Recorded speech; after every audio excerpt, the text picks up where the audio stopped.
O debate de cena política desta semana é sobre pesquisas eleitorais e sobre a disputa política de 2014, tanto para presidente da República quanto no Estado. Recebemos aqui a presença do presidente do Instituto Vox Populi, Marcos Coimbra, e dos experientes jornalistas Carlos Lindenberg e Márcio Fagundes. Cena política, a polêmica em sua casa.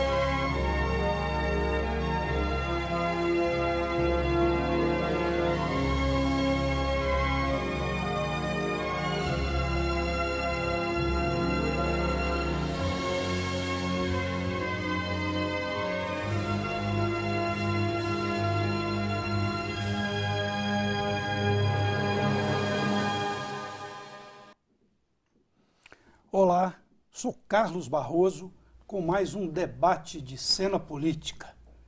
O mapeamento dos institutos de pesquisa com disputa presidencial ressurgiu em 1989, com a vitória do ex-presidente Fernando Collor sobre Lula. Isto 39 anos depois da última eleição direta no país, que em 1960 elegeu Jânio Quadros. Hoje as eleições em todas as instâncias são acompanhadas de perto por empresas de pesquisa. A dúvida na cabeça dos eleitores é se os institutos conseguem antecipar o quadro eleitoral há praticamente um ano da eleição. Para responder sobre as pesquisas e sobre o cenário da disputa eleitoral, tanto em Minas quanto no país, nosso programa convidou o cientista político Marcos Coimbra. Ele é diretor-geral do Instituto de Pesquisa Vox Populi, um dos mais conceituados do país. Coimbra também é sociólogo e colunista dos jornais Estado de Minas, Correio Brasiliense e da revista Carta Capital. Cena Política também convidou os jornalistas Carlos Lindenberg, foi chefe das sucursais da Veja e de O Globo, chefe da Rede Globo, secretário de Comunicação do Governo de Minas, diretor de redação e colunista do Hoje em Dia.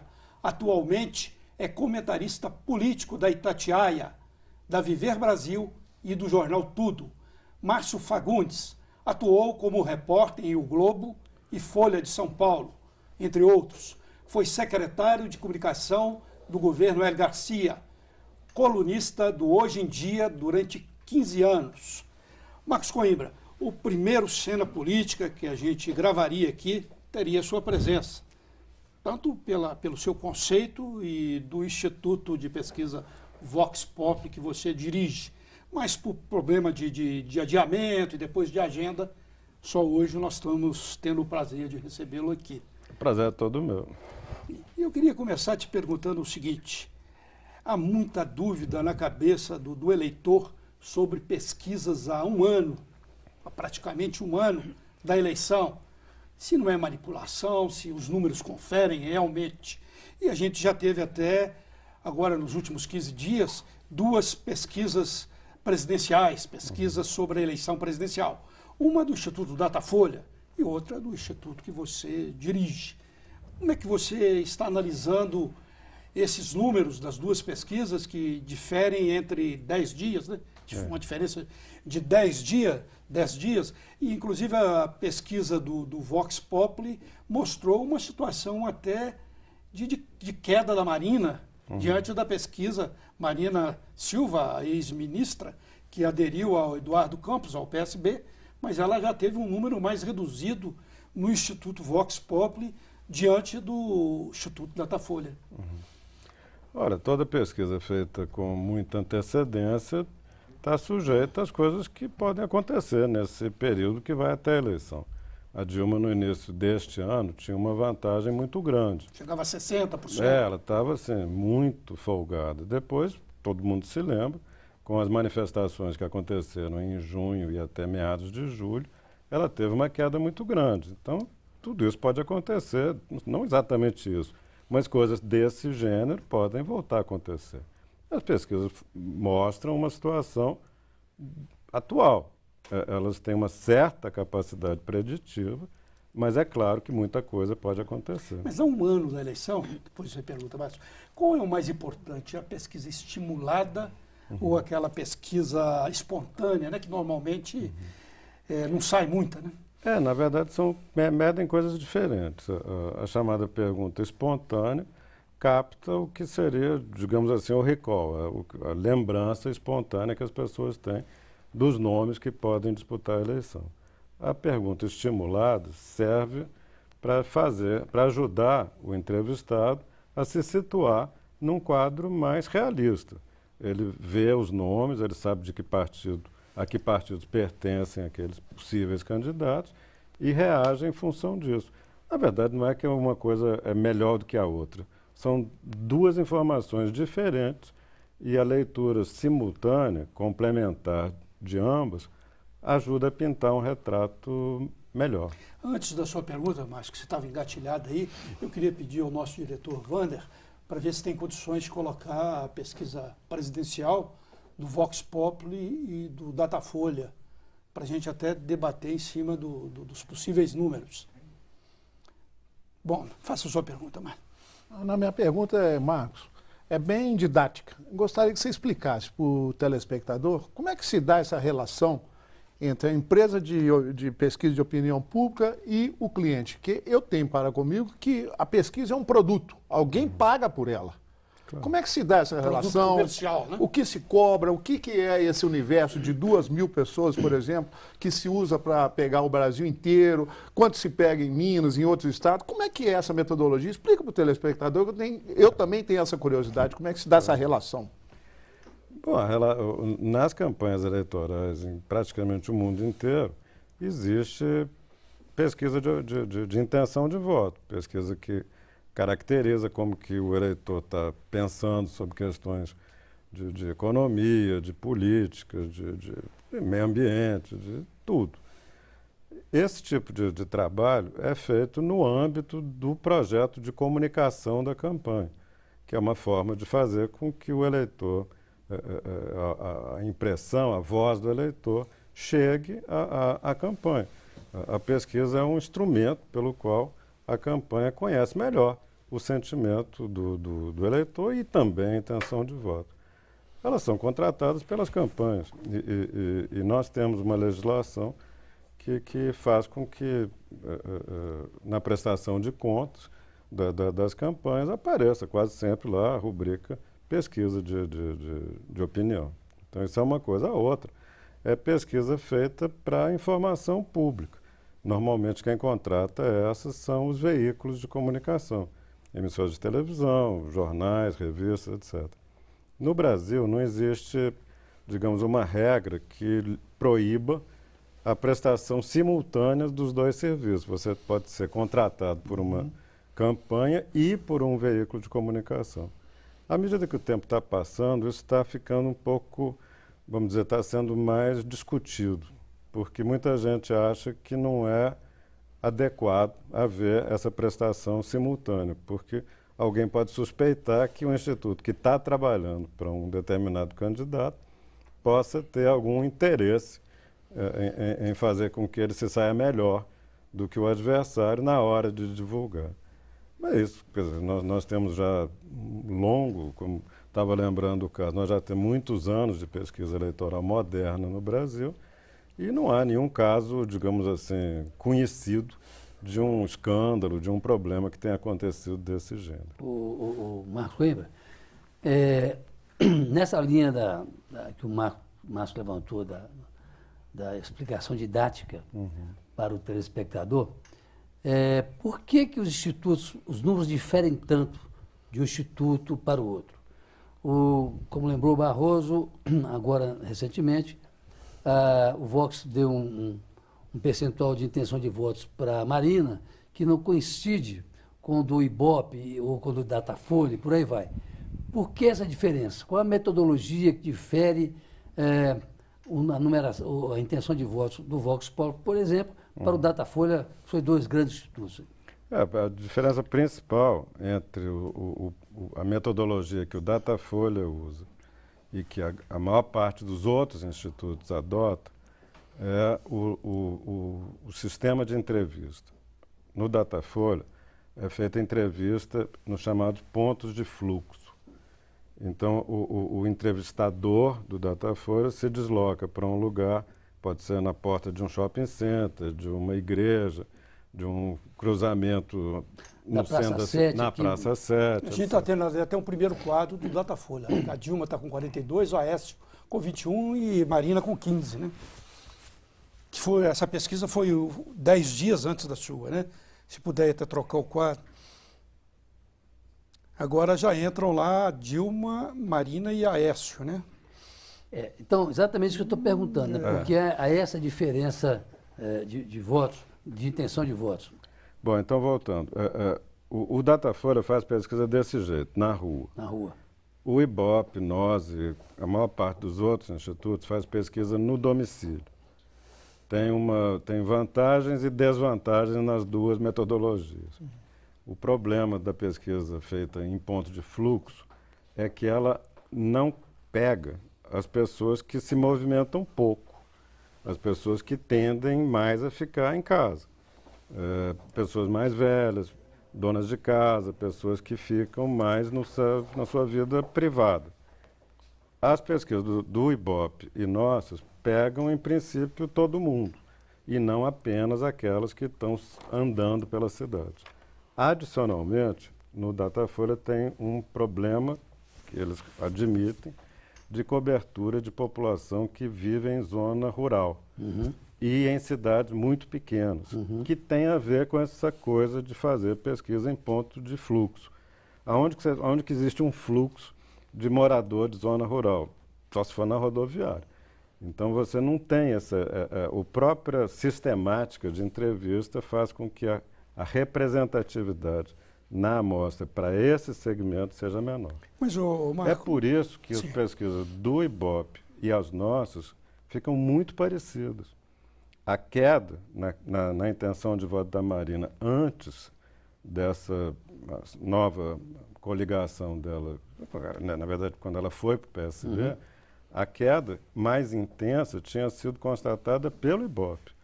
Quer dizer, então, quem estava fazendo pesquisa domiciliar estava encontrando esse resultado. Quem estava fazendo pesquisa na rua encontrava outro. E tem a ver com o fato, por exemplo, da Dilma ter muito mais intenção de voto que os seus adversários, exatamente nesses segmentos que são mal representados na pesquisa de ponto de fluxo. A Dilma tem muita intenção de voto em morador de zona rural, tem muita intenção de voto em cidade pequena, tem muita intenção de voto entre pessoas mais velhas. Então, são exatamente os segmentos que são menos bem cobertos na metodologia usada pelo Datafolha. Mas eu entendi essa queda da Marina, por exemplo, porque os números da Dilma e do Aécio, nas duas pesquisas, ficaram bem próximos. Houve essa queda da Marina, que eu entendi porque a pesquisa do Datafolha foi feita logo em seguida a filiação dela ao PSB. E depois veio a do Vox, que eu entendi que o eleitorado não deglutiu muito bem essa aproximação dela a um partido tradicional, padrão. Pode ser isso, mas não creio que essa pesquisa nossa, pode ser que isso aconteça, mas essa pesquisa nossa não acredito que tenha captado isso. Ela apenas entrevistou uma amostra diferente. A amostra diferente que nós entrevistamos e que vai sair provavelmente esta semana, uma pesquisa do IBOP, e é muito provável que ela tenha resultados muito mais parecidos com os nossos. Então, é isso que eu estou chamando a atenção. É uma questão técnica, não é uma questão... Não é que isso reflita um fenômeno político. Na nossa pesquisa, a Marina subiu, na mais recente, em comparação com a anterior. Nós tínhamos feito uma pesquisa no início de outubro, em que ela tinha caído em relação a setembro, a mesma coisa que aconteceu no IBOP. Agora, do início de outubro para o final de outubro, considerando que no meio do caminho teve essa filiação dela ao PSB e toda a divulgação que esse evento recebeu, ela subiu. Subiu muito no Datafolha, subiu expressivamente, mas menos na nossa pesquisa. Muito bem, nós voltamos com cena política já, vamos debater, por exemplo, uma pergunta que sempre é feita, se os institutos de pesquisa, eles acertam os números só na beirada da eleição. Muita gente acha assim, daqui a pouco. Voltamos com Cena Política, com o debate sobre as pesquisas eleitorais e o quadro político para 2014. Nós temos aí uma pesquisa sobre a disputa do governo de Minas, que foi feita pelo EMData e pelo Instituto EMDA. Depois pode ser colocada ali. Eu vou voltar a essa pergunta que eu já anunciei a Marcos Coimbra. Ó, os números estão lá. Temos uma estimulada com Fernando Pimentel com 31%, Márcio Lacerda com 19% e Pimenta da Vida com 10%, 10,2%. Eu não estou falando os quebrados.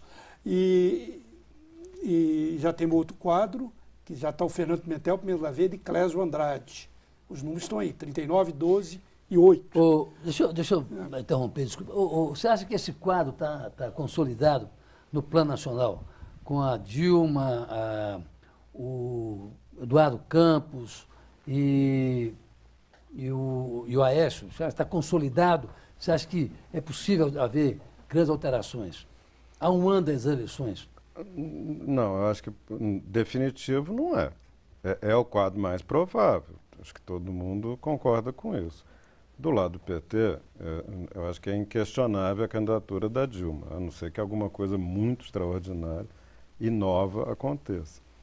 Mas seja no PSB, seja no PSDB, há quem discuta.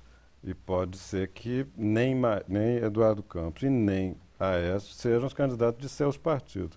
Eu, sinceramente, não acredito na hipótese de outros nomes. Eu acho que nem a Marina, nem o Zé Serra, que seriam as alternativas, terão condições de se apresentar como candidato por seus partidos. Primeiro, no que se refere ao PSDB, se o Aécio tivesse hoje um desempenho muito pior do que o Serra, esse argumento poderia ser lembrado. O Serra está bem na pesquisa, o Aécio está mal. Não é verdade. O Aécio e o Serra têm desempenho quase idêntico nas pesquisas. Diferença de 1 ponto, 2 pontos, e olha lá. Muito bem explicado pelo fato do Serra já ter disputado 2 eleições presidenciais e ter uma base num estado, na maior estado da Quer dizer que você não acredita nesse quadro de reservas de ouro? Lula com Dilma, Serra com Aécio e Marina com Eduardo Campos. Nenhuma das 3 hipóteses? Nenhuma das 3 hipóteses. É claro que não se pode dizer definitivamente nada em política, mas de uma forma assim, pensando realisticamente, eu acho que a Dilma é a natural candidata do PT, porque a reeleição é uma realidade muito significativa na hora da escolha eleitoral pelo eleitor. Se o Lula dissesse, não, Dilma, você não pode ser candidata, ele estava, de um lado, criticando a si mesmo, porque foi, afinal de contas, ele que apresentou a Dilma como candidata. Se ele acha que ela não tem condição de disputar a reeleição, nem de disputar a reeleição, é porque ele, no fundo, reconhece que ele errou. Então, o Lula não fará isso, a não ser que aconteça uma coisa muito grave com a Dilma, que não acredito que vai acontecer. Então, no que se refere ao PT, a Dilma é a candidata. No que se refere ao PSDB, como eu estava dizendo, o Aécio e o Serra estão mais ou menos iguais na intenção de voto, só que o Serra tem o dobro da rejeição do Aécio. Então, o Aécio é um candidato com muito mais potencial de crescer. O Coimbra, mas me permite, dentro do PSDB, me permite uma intervenção. O PSDB hoje, pelo que a gente tem acompanhado, está no pau da goiabeira em São Paulo. A quantidade de escândalo que envolve de Mário Covas, que era chamada Vestal, até hoje no Geraldo Alckmin, com Alstom, Siemens e na área de transporte, né? É muito grave o que está passando lá. Agora, há que se levar em consideração que o PT fez o prefeito, tem condições de fazer o governador e tem a presidência. Quem não ganha em São Paulo praticamente já está morto no processo presidencial. E você acha isso ou não? Não, o que eu estava dizendo é que entre Serra e Aécio, o PSDB tem uma candidatura muito mais provável a candidatura do Aécio. Essa sua análise diz respeito a ambos. Qualquer um dos dois teria essas dificuldades na hora da eleição do ano que vem. Eu só estou discutindo quem que vai ser o candidato do PSDB. E eu estou apostando que, a não ser que aconteça uma coisa muito grave com o Aécio, é ele que vai ser o candidato. Márcio, Coimbra, para ficar ainda no quadro nacional, antes de descermos aqui em Minas Gerais, você acredita, pela sua experiência e acompanhar isso há tantos anos, você acha que haverá segundo turno? É difícil dizer. Tanto o Eduardo Campos quanto o Aécio têm um nível de conhecimento baixo. Eles podem crescer. E hoje, do jeito como como estão as intenções de voto, a Dilma tem, em relação à soma dos dois, na nossa última pesquisa, uma vantagem relevante, mas não é uma vantagem acachapante. Ela chega a 40 e poucos e os dois somados a 30 e poucos. Uma vantagem de 10 pontos é insuficiente numa situação como essa. Os dois têm baixa rejeição, Eduardo e Aécio. Os dois têm baixa rejeição, os dois têm muito por onde crescer em termos de se tornar mais conhecido e ter uma imagem razoável, ambos têm, no mínimo razoável, e, portanto, 10 pontos é pouco para você dizer, não, está com cara de uma eleição em primeiro turno. Cara, havia no início do ano, quando a Dilma tinha perto de 60, e os seus adversários somados chegavam a 20 e poucos. Agora o quadro mudou muito. Pode voltar a ficar favorável a ela, mas pode também não voltar a aqueles números. Essa questão do desconhecimento é uma faca que corta dos dois lados, né? Que muitas vezes é vantagem o político ser desconhecido. Claro. E ele não acumula rejeição. Se ele tem qualidades, e é evidente que o Eduardo Campos tem qualidades, é evidente que o Aécio tem qualidades, tornar-se mais conhecido normalmente significa crescer. Nós já cansamos de ver isso. Só quem viu as eleições últimas em Belo Horizonte e no Estado teve essa experiência. O Anastasia era muito pouco conhecido.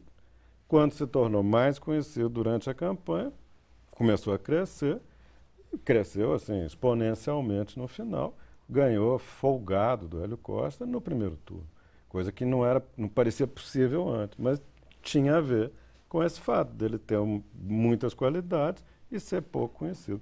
Por isso que eu estou dizendo, no caso da eleição presidencial do ano que vem, a Dilma enfrentará dois candidatos com chance de crescer. E não é pequena a chance de ambos. A princípio são dois candidatos desconhecidos, mas eu vejo um problema que rodeia os dois.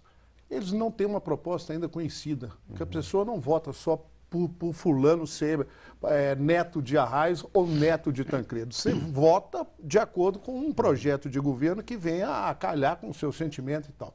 Diante disso, eu queria saber de você o seguinte: o que o Brasil, atônito, indignado, revoltado, um sentimento que tem ido às ruas mostrar que não coaduna com as atuais instituições e com a falta de credibilidade e respeitabilidade. O que esse Brasil está pedindo? O que pode ser encampado nessa próxima campanha? O que esse Brasil quer de novo? Você que trabalha com o consciente e o subconsciente do eleitorado, né? O inconsciente do eleitorado. Você trabalha com isso através de pesquisa qualitativa, quantitativa. O que esse eleitorado quer? Eu acho que muito do que ele quer e muito do que ele sente estava já presente na sua pergunta. As pessoas querem uma mudança muito profunda nos costumes políticos, nos modos como funciona a política no Brasil, querem uma agenda nova, mais próxima das preocupações das pessoas. Elas querem muitas coisas. Agora, o processo eleitoral não é fundado apenas nos desejos dos eleitores. É também uma questão de oferta. O eleitor reage ao que lhe é oferecido. A chance, assim, eu anulo o voto. É muito pequena a proporção de eleitores no Brasil que anula. É menor ainda a que, hoje em dia, até em função da urna eletrônica, anular é difícil. Então, o votar branco, votar nulo, não é uma opção para 80% do eleitorado brasileiro. Ele quer escolher o melhor que existe. Ele não quer escolher abstratamente. Então, a eleição do ano que vem, ao que tudo indica, vai ser feita entre a Dilma, com suas qualidades e defeitos. O Aécio, a mesma coisa. E o Eduardo Campos, a mesma coisa.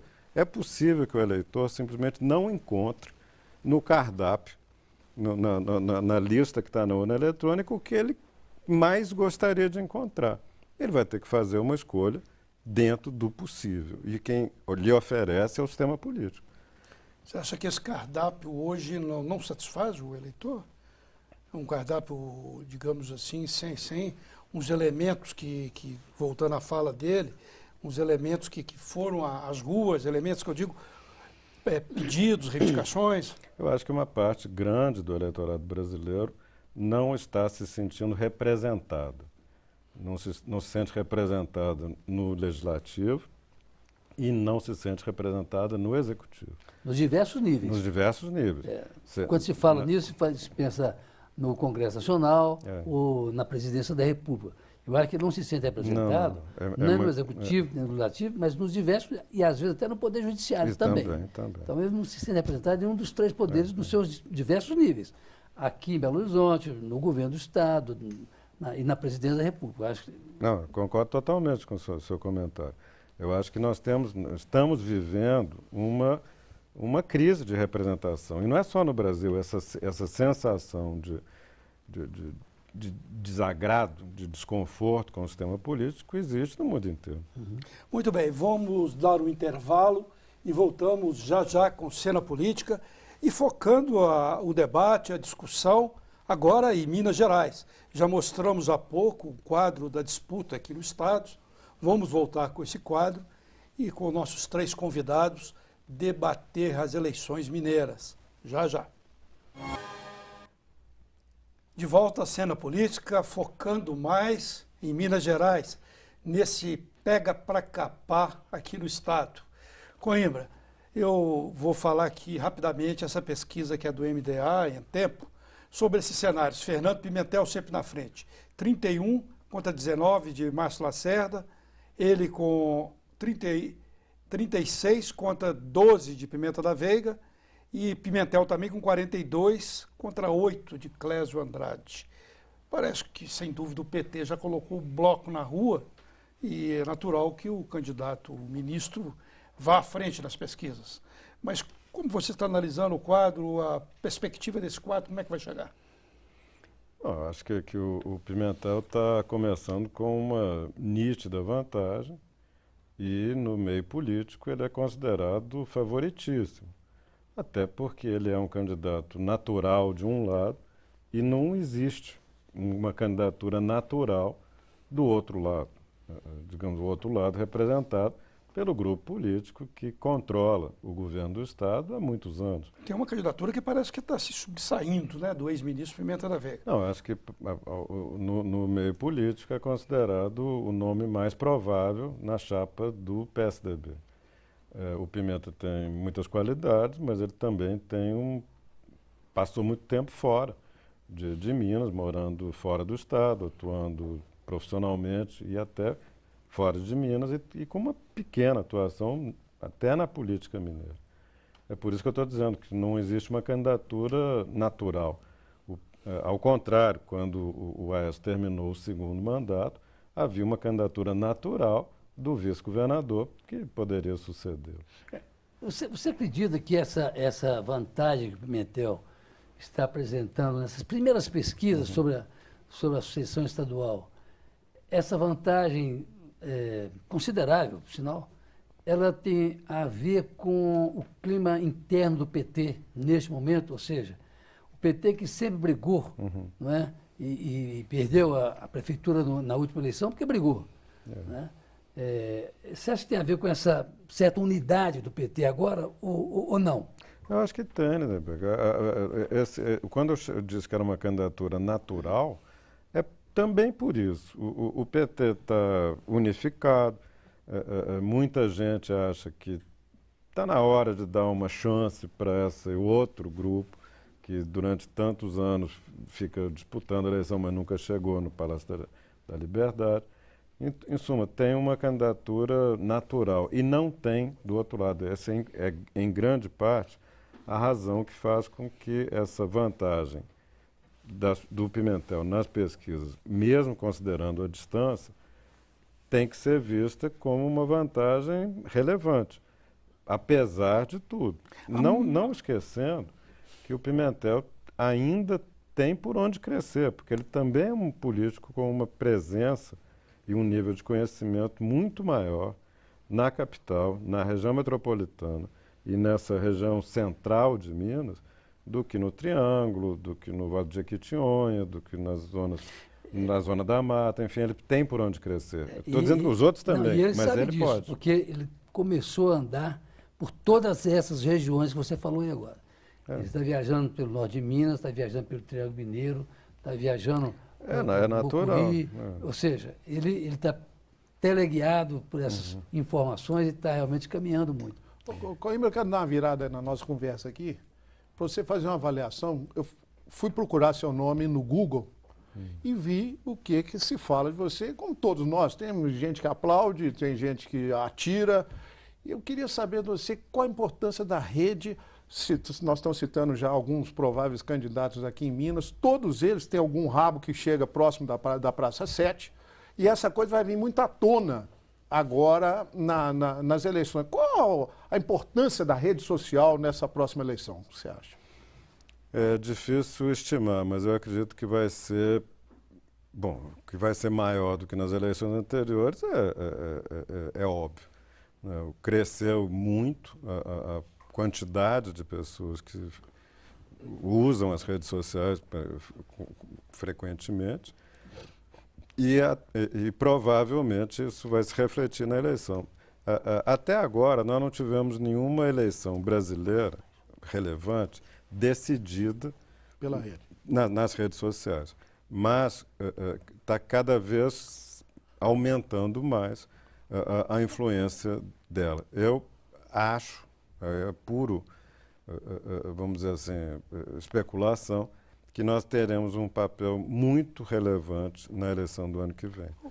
Coimbra, você falava do Pimentel, que já está aí com o bloco na rua e está com os números melhores, mas eu queria te perguntar, você acha que o lado do governo, né, o lado tucano, com o apoio de Aécio Neves, que vai ser candidato à presidência da República provavelmente, e é o grande eleitor aqui de Minas Gerais, com a máquina do governo, vai conseguir equilibrar esse jogo aí para meados aí no ano que vem? Não, quer dizer, repara, hoje os números são muito desiguais. Né? Qualquer pesquisa dá o Pimentel na casa de 40 e é a primeira vez que eu vi um número com o Pimenta desse tamanho foi nessa pesquisa recente. Nas outras que eu conheço, ele ficava abaixo. Todos os candidatos do PSDB ficam abaixo de 10 pontos. Então, mais de 40 contra menos de 10. Uma vantagem muito grande. Isso é óbvio que não é realista. É evidente que ao longo de agora até o ano que vem, essa candidatura vamos dizer, tucano, vai crescer. A discussão é quanto. Né? E há uma outra discussão. O Márcio Lacerda seria candidato? Você acha que poderia ser? Eu acho que ele não... O seu sentimento, a sua informação? A impressão que eu tenho é que ele dá sinais de que não pretende dar uma guinada na vida dele. Ele já teve que se reciclar para aceitar a candidatura a prefeito. Ele disputou a reeleição em grande parte porque ele foi colocado contra a parede. Nem sei se ele queria mesmo a reeleição, por especulação. E ele é um homem muito realizado em outros aspectos. Eu não sei se ele pretende agora, nessa altura da vida, enveredar por esse caminho de uma disputa ao governo do Estado, em que ele tende a ficar no meio de duas forças maiores que ele, né, que são, de um lado, uma candidatura do PT já muito bem estruturada, do outro, uma candidatura apoiada pelo Aécio, que tem tudo para crescer. Eu não sei se o Márcio opta por deixar a prefeitura, com 1 ano e pouco apenas de ter tomado posse do segundo mandato, para uma aventura. Porque é uma aventura, em Minas, nas condições atuais, querer ser o Tércios. Não tem muito lugar para Tércios na política mineira hoje. Mas o Eduardo Campos, do PSB, certamente precisa ter um palanque em Minas Gerais. Né? Isso não forçaria uma decisão do Márcio no sentido de... Eu não sei se o Márcio é tão mais, digamos assim, leal ao Eduardo Campos ou mais ao Aécio. A vinculação dele com o Eduardo Campos é puramente teórica. Na verdade, a relação dele nem é com o Márcio, nem é com o Eduardo Campos. A relação dele com o PSB era com o Ciro Gomes. Claro, muito Não é? leal. O Ciro Então, foi... A relação Que chutou o balde agora do PSB. Né? que saiu do PSB. Divergia exatamente da candidatura do Eduardo Campos. Então, quando no final da eleição de 2012 se falou que o Márcio Lacerda era um nome, marcava uma vitória do Eduardo Campos, é conversa fiada. Claro. Aqui em Minas, ninguém viu a vitória do Márcio Lacerda na reeleição como vitória do Eduardo Campos. O Eduardo Campos não era minimamente conhecido pelo eleitor mineiro. Você acha que o PSB pode não lançar um candidato aqui, mas lançar para presidente, não ter um palanque aqui, apoiar o candidato de Aécio numa tentativa aí de acochambrar, né? Não sei. A candidatura do Eduardo Campos tinha começado, o projeto de candidatura presidencial do Eduardo Campos era poder ganhar o voto que ele achava que o Aécio não conseguiria obter. Tanto é que o Eduardo Campos foi se colocando cada vez mais perto dos partidos e das lideranças que antes sempre estiveram com o PSDB. A maior parte das lideranças do DEM, tipicamente o Ronaldo Caiado, que era o homem do Eduardo Campos para o assunto de agronegócio. Quando a Marina foi para lá, o Eduardo Campos teve que se reorganizar. Eu não sei se foi uma coisa que estava dentro do projeto político do Eduardo Campos. Então, em Minas, eu não sei como é que isso vai acontecer, porque estava bem organizado. Agora, confundiu. Eu não sei se vai ser coerente com o que me falou um dia, mas o Júlio Delgado, que hoje é o atual presidente do PSB, me disse que assumiria o partido inclusive com essa missão. Se preciso fosse, ele ia ser candidato aqui para fazer palanque para o Eduardo. Acho que politicamente... Isso é mais provável. Politicamente é óbvio, lógico que o Eduardo tem que ter um palanque aqui. A discussão é se o Márcio Lacerda, que não tem nenhuma vinculação com o Eduardo Campos, vai reorganizar a vida dele só para criar palanque para Eduardo Campos. Pode ter o Calil também, né? O Calil pode ser uma hipótese. Essa é uma hipótese. É uma hipótese. O Delgado, ele vai uma carreira progressiva lá na Câmara dos Deputados, né? Não creio que ele vai sair por sacrifício. E o negócio de sair por sacrifício acontece muito no PT, né? Ou acontecia, né? Hoje não sei nem se acontece. Não tinha isso, sair por sacrifício? Na verdade, pode ser o Calil. O fato é que o Eduardo Campos vai ter. Agora, eu te chamar a atenção também é que há uma semana, pouco mais, uma reunião do Aécio com a bancada de deputados federais na Câmara, ele deu uma orientação muito clara de não armarem, o PSDB não armar palanque para o Eduardo Campos nos estados. Né? Se ele der essa recomendação para todos, não vai ser ele que vai refrescar Eduardo Campos aqui. Né? Foi a mesma recomendação que o Lula deu para o PT, né? A mesma coisa. A mesma coisa. Não, claro, porque lá atrás o Eduardo Campos seria uma figura um pouco enfim, um projeto de tornar-se mais conhecido, alguém que faria dessa eleição de 2014 um degrau para 2018. Do jeito como estava, todo mundo gostava do Eduardo Campos. Porque agora, com a Marina lá, ficou confuso, porque ele já não serve mais para ninguém. Começa a ficar no foco, pode virar uma geni, né? Não chega tanto, não, Pode ser, mas o certo é que de alguém que todo mundo gostava de ter perto, ele passou a alguém que todo mundo quer que seja mantido sob controle. Cena Política volta já, debatendo ainda as eleições aqui em Minas Gerais, essa polêmica sobre as eleições em terras mineiras. Já.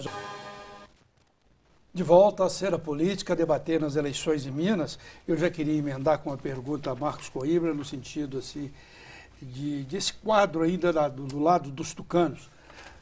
Eram vários candidatos, Marcos Pestana, Alberto Pinto Coelho, que é do PP, e Diniz Pinheiro e tudo. Veio o Pimenta e parece que esses candidatos ficaram a ver navios, um nome que chegou de fora. Posso falar sobre isso?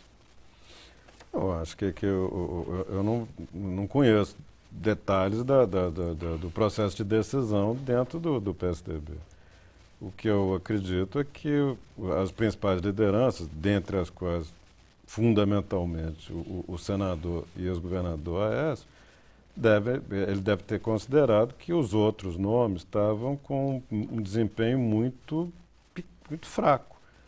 E ele deve ter preferido um nome que já começaria com um nível maior de recall, já foi candidato ao governo do Estado, já foi prefeito de Belo Horizonte. Você acredita que ele tem esse nível aí, que já está assim? Marcos, não te interrompendo, só para complementar a pergunta do Barroso, Pimenta é um nome conhecido entre nós aqui, sobretudo, né, aqui em Belo Horizonte e tal, mas é uma figura exponencial do PSDB, assim, mas há 20 anos está fora do Estado, não está fazendo política, tem largado a política, inclusive, não tem candidatado há quantos anos, né? Quase 20 anos também. E aí ele chega, não começou nem a ser trabalhado ainda, e aparece nas primeiras pesquisas aqui, dessa citada aí, com 10 pontos, ou algo parecido, 12 e tal. Não é algo estranho? Não, eu não posso comentar a pesquisa de outro instituto. O que eu posso dizer é que eu conheço outras pesquisas e eu acho realmente que esse número, acima de 10 pontos, é um número que me surpreendeu, mas não quer dizer que esteja errado, não. Surpreendeu tendo em vista outras pesquisas que eu conheço. Agora, eu acho que o Pimenta é um nome nacional do PSDB. Claro, sem dúvida. E é um nome que pode contribuir para a campanha presidencial do Aécio de maneira, talvez, que depende menos do Aécio do que qualquer outro dos nomes que nós tínhamos discutido. Quer dizer, o Aécio teria que se dedicar muito mais à campanha mineira e, portanto, ia tomar um pouco do tempo que ele precisa destinar à campanha presidencial. Pode ser assim que ele raciocinou, não sei dizer. Olha, tem uma questão que poucas vezes é debatida. É sobre esse nível de rejeição. E eu vi nessa pesquisa que a gente citou aí, do MDA, em tempo, eu achei até o nível de a rejeição aqui, eu estranhei, sabe? Eu estranhei. Sou leigo, né? Mas estranhei. Que tem o mais rejeitado é José Fernando, pessoa que poucas pessoas conhecem, era do PV, agora depois passou pela rede, está com 50%. Depois é Alberto Coelho, o vice-governador, que eu não vejo que tenha uma rejeição tão flagrante, que está com 40%, né? Depois vem o Pestana, que eu desconheço isso. Lá para baixo é que vem os candidatos, que são mais conhecidos. Como é que é calculada essa rejeição? Não, você tem muitas maneiras de fazer essa pergunta. Eu não sei qual foi usado nessa pesquisa. Como eu disse, eu prefiro não comentar a pesquisa que eu não conheço detalhes dela. Você estranhou também, não? Não, na época depois, no ano eleitoral, os institutos devem registrar o questionário que usaram, além de detalhes sobre a amostra, etc. e tal. Antes do ano eleitoral, como neste, não há nenhuma obrigação de registrar questionário. Então, eu não sei como é que foi feita a pergunta, portanto, eu não posso comentar. Você pode perguntar, no mínimo, você tem duas maneiras. Uma é perguntar na lata, se aqui você tem 10 nomes, qual que é aquele em que você teria menos chance de votar. E, às vezes, a pessoa diz que não vota num determinado nome, não é porque o rejeite, é apenas porque não o conhece direito, ou porque tem já uma tendência a votar num outro nome. E não dizer o rejeito, né? Não é uma rejeição pessoal ao Zé Fernando ou a quem quer que seja. Pode ser, esse número pode ser resultado apenas de haver muita gente que não sabe quem ele é, nunca ouviu falar no nome dele e, portanto, não teria chance de votar. Somado com aqueles que já tem uma decisão tomada de votar num outro nome. Então, esse também não votaria. Coimbra, deixa o Nemec só aproveitar Fique aqui à vontade. a experiência do nosso Márcio Coimbra para perguntar para você o seguinte. Você teve a oportunidade de trabalhar agora recentemente, na última eleição, com João Santana, um marqueteiro que veio de fora, chegou aqui, não conhecia nem a Avenida Afonso Pena. No passado, com Duda Mendonça e tal. Esse fenômeno de trazer, importar Minas, importar marqueteiro e chegar aqui tem sido um desastre. Um desastre. A campanha do Patrus foi um desastre em Belo Horizonte. Como é que você vê isso? Eles não conheceram a realidade que se diz, né? Bom, A manha mineira, cai aqui de paraquedas, vem por cima, na maioria das vezes já pagos, já receberam lá fora para vir fazer campanha. Exatamente aqui. isso. Antes que o já Márcio Coimbra mas nós temos que ouvir ele porque ele trabalhou lá. Exatamente isso. Para contar essa experiência. É um pacote. Isso é feito, você sabe, é um pacote que se faz. Nacional, muitas nacional, vezes. Dá para o marqueteiro tantos estados, né? Isso paga-se tanto, o partido faz essa contratação, vai lá e faz. Então, acontece essas coisas. Chega o Marcos Santana, chega o João Santana, chega o Duda Mendonça. Né? O Duda, aliás, já tinha trabalhado aqui na campanha do Eduardo Azeredo, que perdeu também. Né? Então, perdeu 2 vezes aqui. Então, assim, eu acho que tem muito a ver com isso. Esses marqueteiros que vêm de fora, comenta como é que é esse trabalho. Bom, como é que você vê isso? Minas tem uma tradição de exportar marqueteiros e de importar marqueteiros. Às vezes, se não exportasse tanto, não precisava importar também, não. Mas foi só com o Collor que exportou, né? Foi a setembro. Não, você tem muitos casos de campanhas até relevantes, feitas fora de Minas, coordenadas por marqueteiros mineiros. José Maria Neto, por exemplo, que é mineiro, coordenou a campanha do Maluf em São Paulo. Foi marqueteiro do Maluf. O José Maria está radicalizado. Sim, mas é mineiro. O Paulo Vasconcelos está fazendo agora a comunicação da Rosana Sarney no Maranhão. Então você tem uma série de situações de marqueteiros mineiros trabalhando fora de Minas. E tem, claro, alguns casos. Você tem hoje no Brasil uma meia dúzia de marqueteiros conhecidos no país inteiro. E muitos candidatos, muitos partidos ficam seduzidos por esses nomes, às vezes até em detrimento de grupos locais que poderiam perfeitamente atender a necessidade de comunicação daquela campanha. Mas o Lindbergh tem razão, Lindbergh.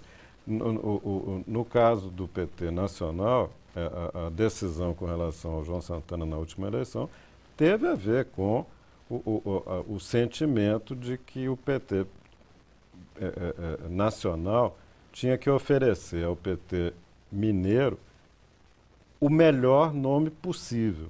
E o melhor nome possível era o nome que tinha vencido a eleição do Lula, em 2006, que venceu a eleição da Dilma, em 2010, que tinha um currículo excelente de resultados mundo afora. Hoje o currículo do João é de primeiro nível internacional. Ele veio no pacote, né? No pacote. Não é questão de pacote, é dizer assim, porque a decisão de lançar a candidatura em Minas foi uma decisão de última hora. E o Patrus garantiu o seu Patrus que ele teria o que o PT tinha de melhor. Então pode até ser que a coisa não tenha funcionado direito, mas isso é outra. Mas a decisão. No primeiro programa, tiraram o óculos do Patrus, foram apresentar o Patrus para os mineiros, aquele que já foi o deputado federal mais votado no estado, com mais de 500 mil votos. Fala, esse é o Patrus, tiraram o óculos, mostraram um outro Patrus no primeiro programa. Falei, vou apresentar para vocês o Patrus. Tiraram a metade das mas cães, de onde veio esse senhor? Ele não não sabia nem andar na Afonso Pena. Tiraram o óculos e a metade das cães, né? Passaram a tintura nele. Um desastre completo. Mas como é que é conviver com você que fez a pesquisa, que trabalha e trabalhou nessas campanhas, como é conviver com o marqueteiro, como diz o Márcio, que veio de fora, que não conhece Afonso Pena? Todos esses marqueteiros têm um altíssimo nível de profissionalismo. Eles têm equipes muito completas, têm gente de altíssima qualidade, ex-jornalistas, gente que já trabalhou em literatura, gente que tem uma bagagem cultural muito considerável. Então, trabalhar com esses grupos é sempre positivo. Ô, Marcos, eu não sei se você pensa assim, mas eu acho que é de alto risco, porque as campanhas são pasteurizadas. Esses caboclos, eles pegam o mesmo jingle aqui, põem no outro estado lá em cima, só muda a letra, mas é a mesma música, o mesmo projeto de metodologia de disputar o voto. É de alto risco. Agora, pasteuriza a campanha. Eu acho que esse seu comentário é muito relevante, porque nós estamos entrando num ano eleitoral cheio de decisões importantes, no plano nacional, no plano estadual, e isso vale também para muitos estados, né? E eu acho que esse cansaço que você está expressando com relação a essa linguagem do marketing político convencional é muito perceptível nas pesquisas. As pessoas estão assim, achando que isso já cansou.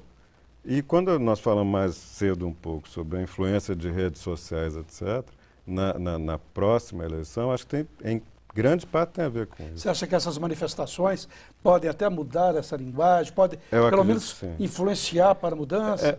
Eu não sei se os profissionais já estão assentados, se eles conseguirão reagir, mas que deveriam. Essa questão das redes sociais, ela é tão importante nesse processo eleitoral que o próprio ex-presidente Lula, agora, recentemente, recomendou ao PT uma atenção especial ao funcionamento das redes sociais. Ele acha que será uma ferramenta, eu não diria decisiva, porque não é, mas de fundamental importância nessa eleição que eu recebi esse comunicado e ele chama atenção mesmo, ele pede engajamento, fala, prestem atenção, acompanhem e ponham na rede. Depois que o Obama ganhou a eleição, todo mundo está falando isso, né?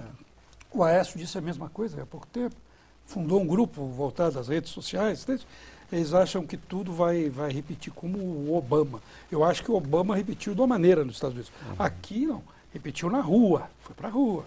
Eu acho que lá foi na comunicação institucional. Né? Marcos, só para uma questão que estava passando aqui, você acha você vê, na sua experiência, alguma possibilidade de uma reedição dos movimentos de rua no ano que vem?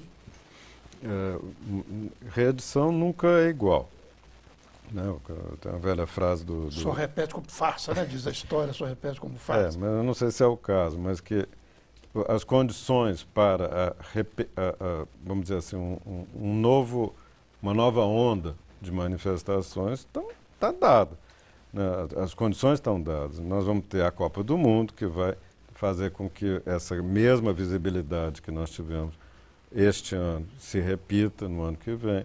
Nós vamos ter a proximidade da eleição, nós vamos ter um conjunto de circunstâncias que, assim, pode apostar que vai ter. Marcos, deixa eu te falar assim, ainda dentro desse tema, você que está trabalhando com pesquisas o tempo todo, né?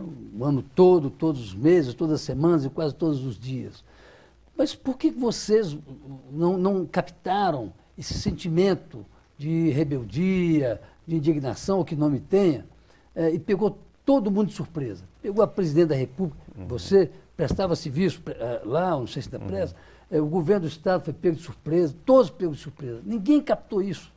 Como é que pode? Bom, eu acho que havia um sentimento de insatisfação difusa que não se concretizava. Essa insatisfação difusa era perceptível em pesquisa desde pelo menos o final do primeiro trimestre deste ano. Janeiro, fevereiro e março estava tudo bem. Abril, maio, junho começou a cair. Todas as pesquisas já estavam mostrando queda de Dilma, queda de avaliação de política econômica, aumento de preocupação com inflação, aumento de preocupação com desemprego. Tudo isso no segundo trimestre já era perceptível. Agora, que teve um gatilho que acelerou muito essa insatisfação, não tem dúvida. E esse gatilho ninguém percebeu. Começou no tomate, depois acabou na tomatada, né? Cena Política agradece a presença de Coimbra, Márcio Fagundes, Lindenberg, e agradece principalmente a você e volta na próxima semana. A polêmica em sua casa. Até lá.